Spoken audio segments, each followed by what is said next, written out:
In the second book of Kings, we read the story of Naaman. Now Naaman was a foreigner, a Syrian who was commander of the Syrian king's army. Though he held a high position and was much appreciated by his king as a brave warrior, Naaman suffered from leprosy. From a Jewish girl who was a maidservant for his wife, Naaman learned that there was a prophet in the land of Israel who could heal Naaman of his leprosy. When the prophet Elisha heard of Naaman's pilgrimage to the land of Israel, the prophet sent word to Naaman, "Go and wash in the Jordan 7 times, and your flesh shall be restored, and you shall be clean." Naaman was angry, thinking that Elisha should have done something more impressive. For example, calling upon the name of God and making some grand gesture as he did so. Naaman objected that he might as well have stayed home in Syria and washed in the rivers near Damascus, if that was all that was needed for healing. Then we read that Naaman's servants told their master to think it over. "My father, if the prophet had commanded you to do some great thing, would you not have done it?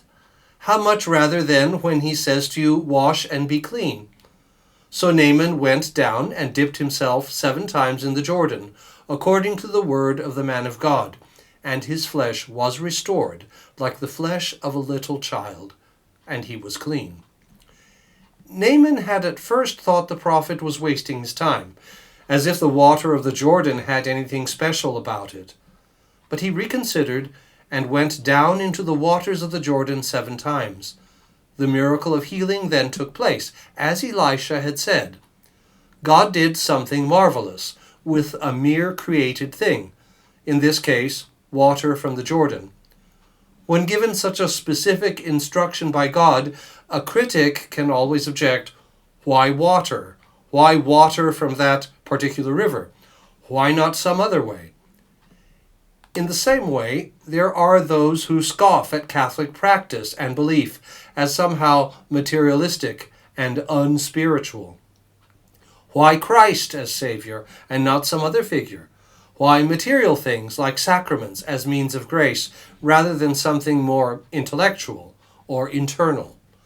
Such critics forget that the humanity of Christ, his very flesh, was visible and material and created, and yet utterly holy, for it was and is the flesh of God made man.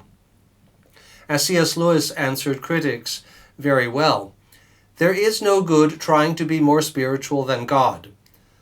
God never meant man to be a purely spiritual creature. That is why he uses material things, like bread and wine, to put the new life into us. We may think this rather crude and unspiritual. God does not. He invented eating. He likes matter. He invented it." In this month of October, which is specially dedicated to Our Lady's Rosary, I recall the words of Archbishop Fulton Sheen.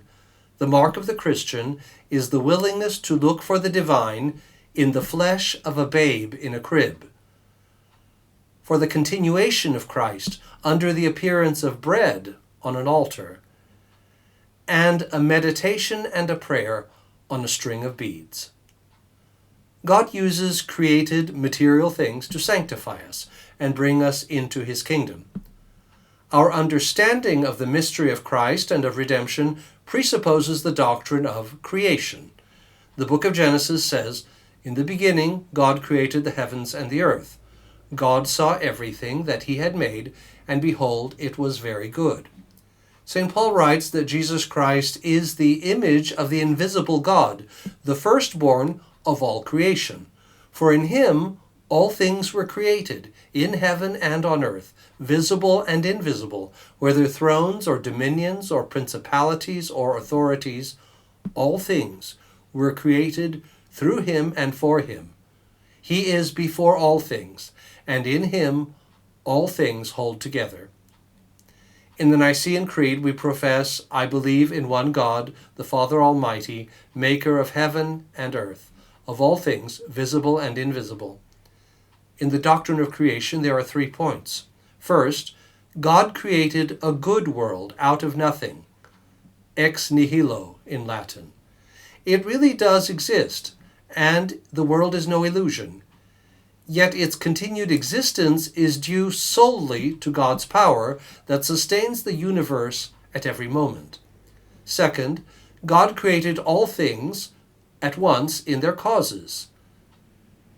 When the book of Genesis speaks of the days of creation, it is clear that it is not speaking literally. There is no transition period from non-existence to existence. God freely gave existence to the created universe all at once. And third, God created the universe in a state of journeying toward its completion or perfection, toward its final state. That means that God created a universe that is in process and subject to ongoing change. God created matter as well as created spirits, that is, angels and men, who exist in time. As Christians, we believe that God is distinct from nature. Nature is not God, though the natural world has great value.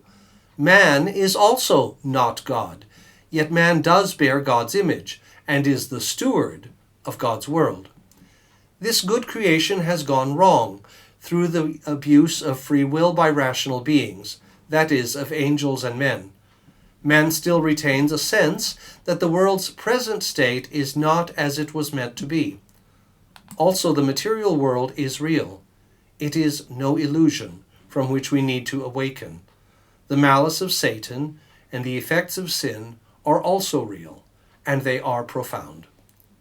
God's plan is to mend and restore and glorify the created world in Jesus Christ, his Son. As St. Paul writes to the Romans, the creation itself will be set free from its bondage to decay and obtain the glorious liberty of the children of God. We await the redemption of our bodies in the resurrection of the flesh. The God who spoke the word of creation will have the last word as well in the new heavens and the new earth. Christ is the Alpha and the Omega, the beginning and the end, the divine word through whom all things were made.